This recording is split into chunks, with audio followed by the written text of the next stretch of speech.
Hey everyone, thanks for tuning in to this month's article, Top 5 Tips for Efficient Editing in Lightroom Classic. So if you're ready to upgrade or you've already upgraded to Lightroom Classic, version 10 has been out since October. There's been a lot of pushback, skepticism, issues that people run into. I mean, it's pretty common, right? Any new piece of software that comes out, most of us are waiting for patch 1, patch 2, patch 3 to even upgrade. I'm still in Catalina. Making that jump from Mojave was painful for me, but was required to get into Lightroom Classic. Now that Big Sur is out for Mac users, we've all been kind of dealing with auto updates and things like that. So just from a tech perspective and a top tip I can give you to start this out is turn auto updating off. You never want anything to auto update. It's just a pain in the butt. Manage it manually. Look to see what the issues are and make sure none of those come your way, especially during busy season, right? So we're heading into February. It's slower. What better time to try out some new tools, upgrade your current tools, and just stay up to date in general with the software. But let's talk a little more specifically about editing, right? So jumping in, tip number one is going to be setting up your Lightroom Classic right. So we're going to be looking at preferences and catalog settings, right? So two big things to take away from that. Catalog settings are going to control what your catalog is doing at every second that you're editing, right? So you might realize that Lightroom's running slow because you're connected to your raw files. That's likely tied to multiple issues, which we'll jump into, as well as how your graphics processor is being used or not being used. Are you using smart previews? All that kind of stuff, which jumps us into tip number two. Smart previews. Work smarter, not harder. You should be using smart previews. I'm going to walk you through a workflow. Build them at import, build them after import, dump your raws, right? Smart previews are going to make Lightroom run as fast as possible. Jumping into tip number three, this cropping and straightening technique that I like. I use hotkeys. I make it super fast. I see people cropping and straightening in Photoshop, which is laughable. I see people cropping and straightening in Lightroom, super slow, takes them hours. Forget it. It's fast. There's an efficient way to do it. We're gonna walk through that. Tip number four: target adjustment tools. I mean, these are such a huge basis for editing in Lightroom to be able to manipulate the tone curve. So highlights, recovery highlights, shadows, black point, whites, all that kind of stuff can be done with the click of the mouse up and down. We'll go through that. Target adjustment tools also let you change HSL. So hue, saturation, luminance, all those kind of things to control color at the click of a mouse, where you can control what you see and you can toggle it that way versus just sliders, guessing, and things like that. So jumping into the last tip, tip number five, dodging and burning technique with the radial filter. It's fast, it's efficient. I'm going to show you how to use it. So let's jump into tip number one, getting Lightroom set up right with your preferences and your catalog settings. All right, so tip number one is set up Lightroom correctly. First thing I like to do is go into the preferences for Lightroom. As you can see here, all the hotkeys are going to be listed. So Command, comma, or likely Control, comma if you're on a PC. So as we jump in here, we go to the General tab. I like to turn off the splash screen during startup. I don't like that Lightroom Classic screen that pops up while you're waiting for everything to load.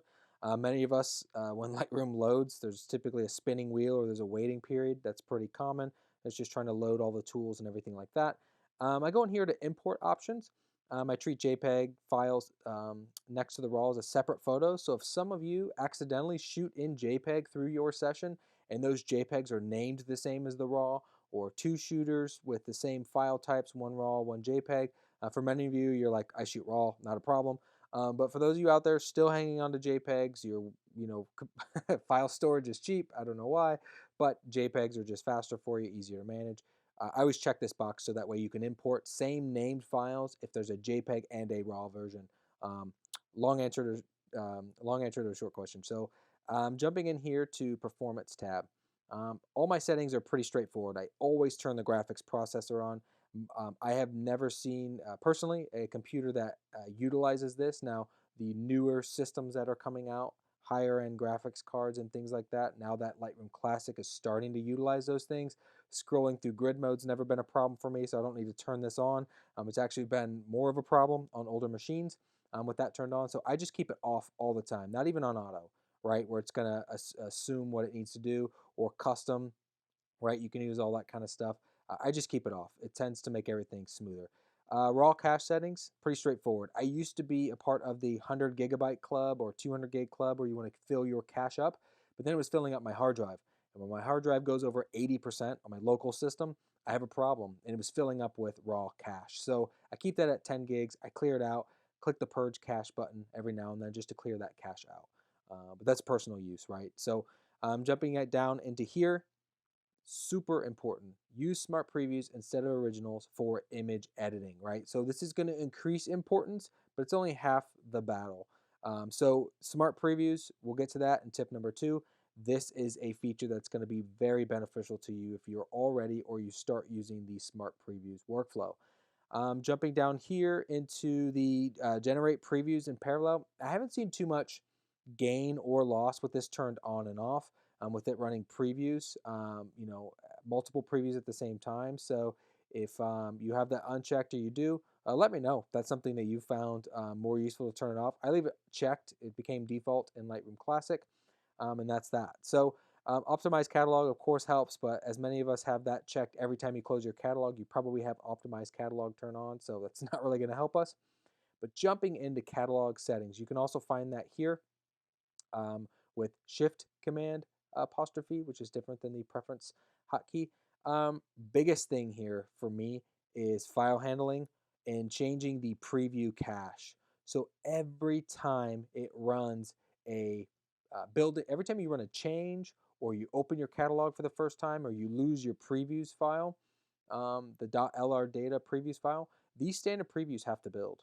So do you need it to build at a uh, auto, which is usually what this is selected at, the highest pixel range on your screen. So it's going to usually choose the shortest edge of your monitor. But that's a huge standard preview to build, which I think is silly. I turn it to the smallest option that there is, and I put preview quality low. And the reason why is because if I'm working on smart previews, which we'll get into in just a bit, it doesn't matter. These things don't matter. The standard preview size doesn't matter, all of that. If you're working with one-to-one previews and you're building those and working on RAWs, I get it. It's going to take a while, but this has nothing to do with the one-to-one previews. Standard previews build all the time. It's what you're seeing on screen from a view like we're seeing here, standard previews. Until you actually click in to zoom in on the file, you're not getting a different preview. So let's jump back in to, option command apostrophe, comma, option command comma gets you into catalog settings. I think I said shift command earlier, so apologize for the mistake. So jumping in here, those are the biggest settings. As most of us know, no one's running automatically write changes to XMP anymore. All these other settings are fine, but those are the big tips to get Lightroom set up right. So now this catalog, more specifically, if you have a master catalog workflow, all those settings are going to stay the same. Preferences are going to stay the same across any catalog that you open on the version 10 platform. So if you're not up to date or you haven't, jumping into the Creative Cloud app, as you can see here, I'm on version 10. There's an update available.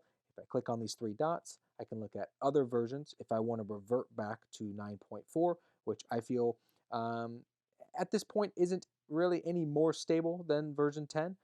You just might have some hardware issues if you have an older machine running Lightroom version 10. Might be running slower for you, which is the hint to upgrade your computer or just work on the older one until your raw files are no longer compatible, like most of us do. So jumping into tip number 2, let's look at smart previews and working smarter. All right, so tip number 2 is going to be work smarter, not harder. Use smart previews. So right out the gate, as I jump into the import module, I typically have build smart previews checked. As you can see, it's unchecked here, which is typically default.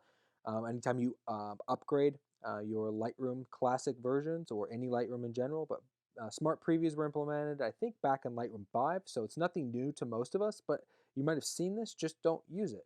So I always turn build previews to minimal because I don't need any of that stuff to build to take longer for import, but I always have smart previews built. The reason why is because I want to be able to utilize the faster editing feature that is in the preferences option. So in the performance preferences, we talked about using the smart previews instead of originals. So with that checked, we can have our originals connected to this machine while we are editing. So as you notice, if I am selecting on these images, right, I don't have smart previews built. I didn't do it at import. Not a big deal, right? So we can go up to Library, Previews, Build Smart Previews. And it'll build those after the fact. So pretty quick. Now that those exist, we have them for both of our um, catalogs here. So what I can also do is what I like to do is choose to remove. Actually, choose to update folder location. This is where I take Lightroom and I trick it to remove its path or its connection to the original. So I'll just go ahead and click desktop. Now our files here will have a little question mark and they're all missing, right?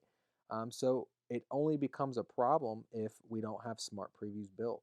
So now that we only have the smart previews, as you notice, right, we can't zoom in as far, right? Big difference. You can see the difference between how we had access to zoom in from here to here versus if I want to, let's see here, update folder location, go back into all of my folders here, which I can do that pretty quickly. Let's see here. So where, show in Finder, it wants me to locate. So obviously I can't. So I'll just right click on desktop, update folder location, and then go back to where these originals are, which sometimes can be kind of a pain in the butt. But in this case, we're just gonna go all the way back through and find our original file. So this is our top folder hierarchy. Go ahead and hit choose. And voila, everything is back. Everything is hunky-dory. We can zoom in now one-to-one, right? Whereas we couldn't before. So those are the biggest things with smart previews, whether you build it at import, build them after. You can disconnect the RAWs, super simple. Of course, if you want to do one-to-one editing and you need the RAW file, that's as simple as it is to reconnect your RAW file. So you always, if you're looking, if you don't have access to this, you can always right-click, do show parent folder, and it'll keep giving you the next folder above each subfolder here. So it becomes super helpful. Just a little bit of organization and showing you how to get to different paths on your folder panel here. So let's jump into tip number 3, the crop and straighten technique. All right, so tip number 3 is going to be the crop and straightening technique that I use. So clicking on an image, whether you're in develop mode or library, all you have to do is click the R key and you immediately go into the cropping tool.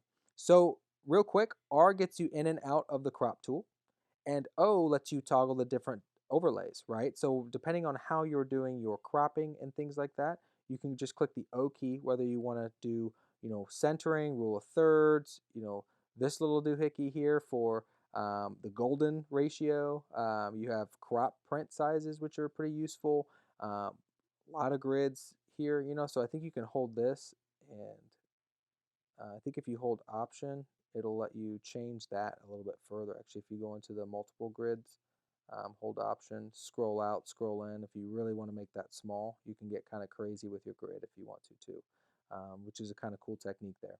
So what I like to use is, I think the rule of thirds is fine in this case, or this new centering option here. We can figure out where our center is, but to balance things on the right and the left. So if I want to straighten this image out, I have a couple options, right? I can click auto.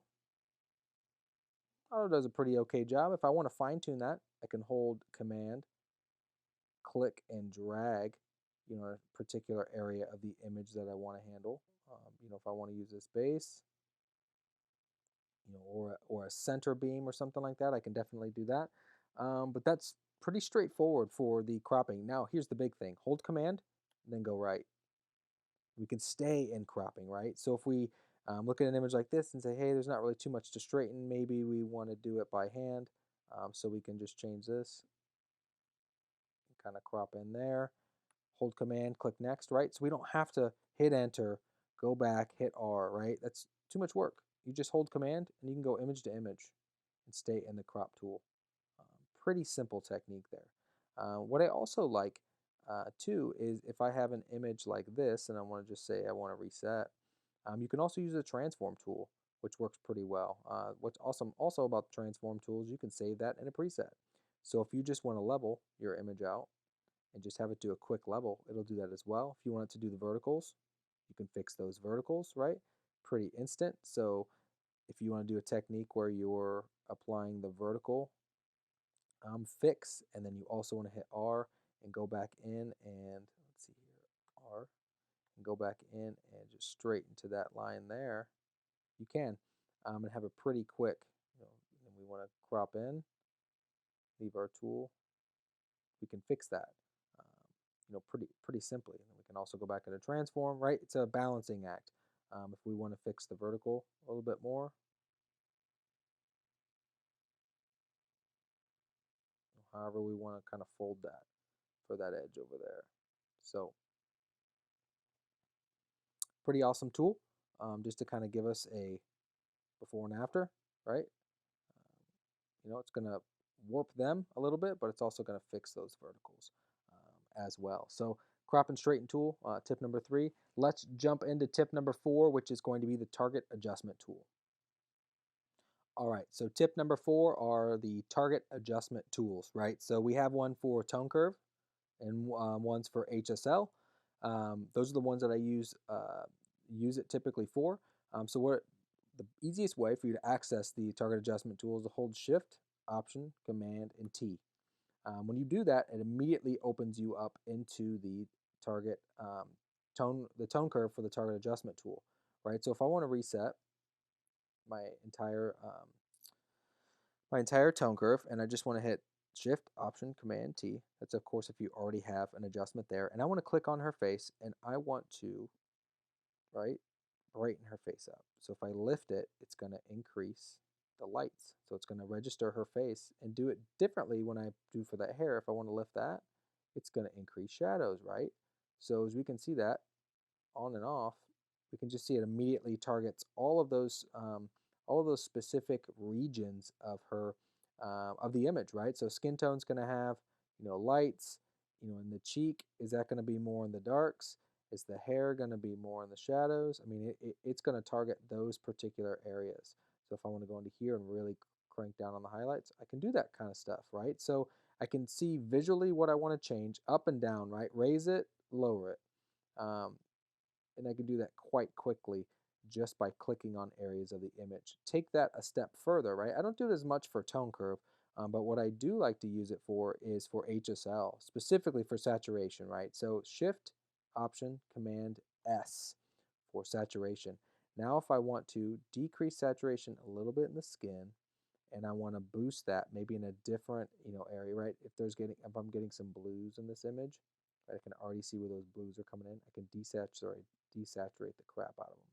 I can even jump, right? You can click on here as well, but if I do Shift, Option, Command, L, and I just want to add a little boost to her skin tones, I can. If I want to darken the hair, right, I can do that as well. But as you can see, it's going to affect the same colors from the image. So it's all or nothing. It's not just targeting her face, not just targeting her hair. So it's not going to be as, as much of a detail adjustment as local adjustments. But as you can see, we can do very specific changes here. So if we need to come in here and mess with, the hue specifically, like if we want to take some of those reds out of her skin tones and lift them towards the green side, we can. And that'll just add a little bit less red to the skin, a little bit more of a warming green effect. Obviously, we won't want to add too much green to the face, but it'll help when the face is flushed or has a little bit too much redness to it.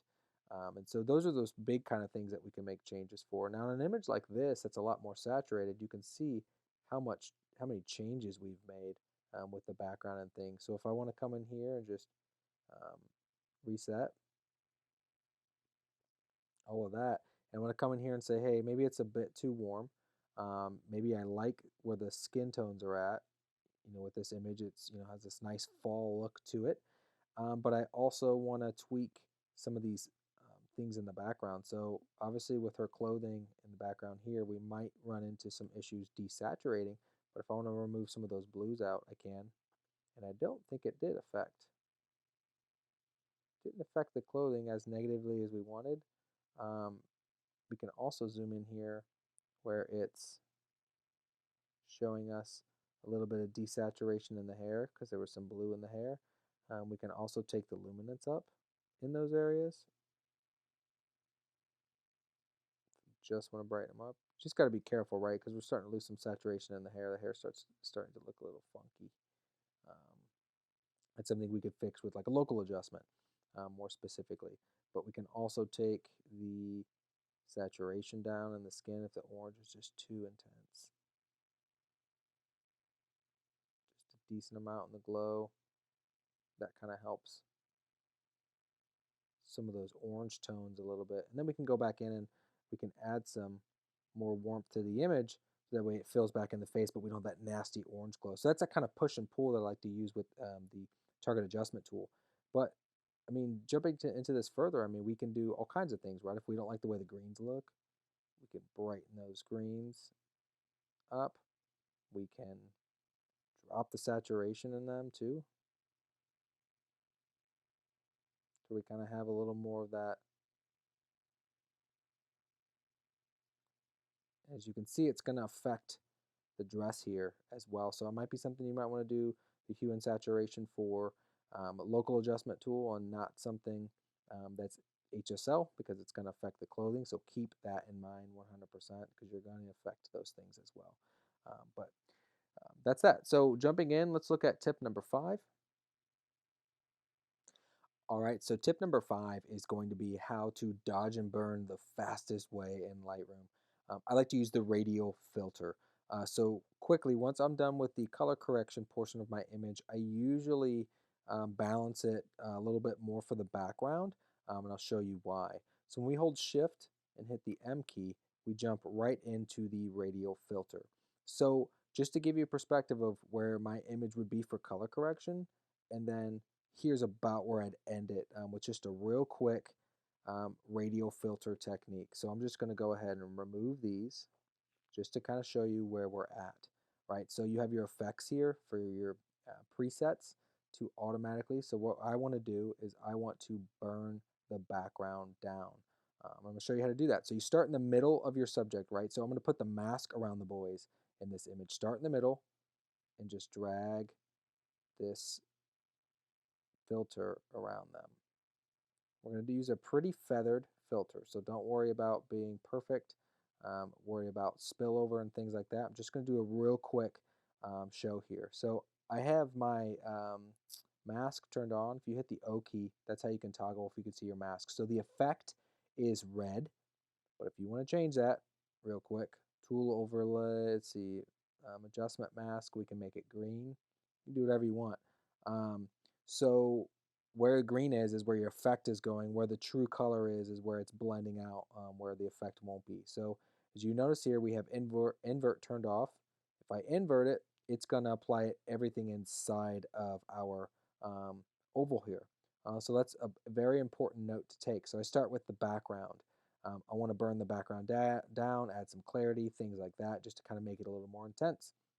So turning off my mask, I want to see what my effect's going to look like. I already have the exposure drop down. Let's take it down a stop, right? It's already adding drama to our image. And then maybe I want to add some clarity. All right. Um, Pretty happy with the way that looks. Starting to look a little bit rough on the highlights here. Blew out some highlights on the brick. So if I want to bring some of those whites back, I'm okay with them being a little bit brighter. That's fine. Now, here's where it's interesting, right? So if I want to come in here and I want to use a brush, I can hold Shift and hit T, and that'll toggle between brush and the edit, as you can see above. So if I want to bring a brush in here, I would likely turn my mask on. And if I want to add to areas of this, or if I want to remove, I can do that, right? So if I want to add, I might want to take this here, but now it's, it's pouring onto him. So I can do the auto mask, and it should do a pretty good job of going around him. Now you just got to be careful, right? Because it's gonna still kind of blend, not perfectly, but it'll grab a pretty decent amount. I mean, we're getting some pretty nasty spillover. So now I hit the Option key, and I can do the same thing. I can turn Auto Mask on, hold Option, and I can start to paint off of him. So if I want to paint off his face, paint off of his face, I can do that pretty quickly. Same thing with grabbing those edges. The Auto Mask tool is good, but you have to understand limitations, and that's probably the its own little sub tip in this is you have to understand some of the limitations there too. So we don't have to go too heavy-handed in this here, which as you can see, we can kind of blend that, shrink our brush down there, go between. Auto Mask is doing an okay job, like I said, of just a quick down and dirty, nothing too crazy. Edit of the shoes. Let's just see if we can just grab that. Nope. So not too bad. Local adjustments, it's hard to make this one click and done, but I just kind of want to show that. So here's what I like to do. Right click, duplicate. You've already made your mask. You might as well. Now you just need to drag this slightly over so that way you can access both masks, right? So if you want to toggle between those, now we can click the invert. So we'll do Shift T and go back to our invert. So now, as we want to just invert this back onto the kids, kind of a weird mask there, right? Because our mask is blended so well. Let's see here. So we'll invert. Yeah, I'm not really liking that, I'll be honest. So if we want to do a brush here, and we'll do duplicate, and we'll just invert it again. Yeah, it's just not working well. So especially because we went in and kind of finessed some of these adjustments. I mean, that's going to happen if you're going to add in some of those spills in the background. I mean, it's kind of going where we don't want it to go. So here's a better option. Instead of that, we'll just go in and do a new mask.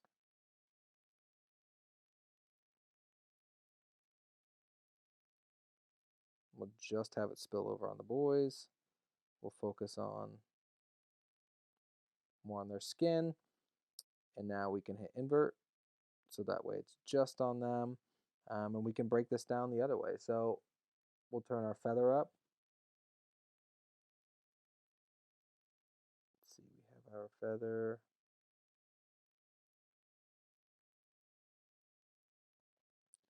Turn the feather to 100%.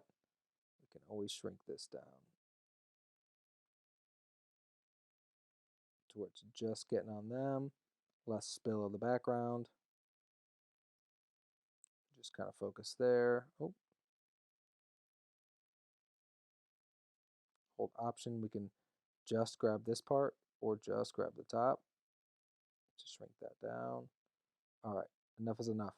So now if we want to bring their exposure up, we can do that quite simply like that. And just want to bring a little more drama to them. We can add a little bit of texture so they're sharp. That looks good. Maybe just a little bit of dehaze, just for something a little more grungier.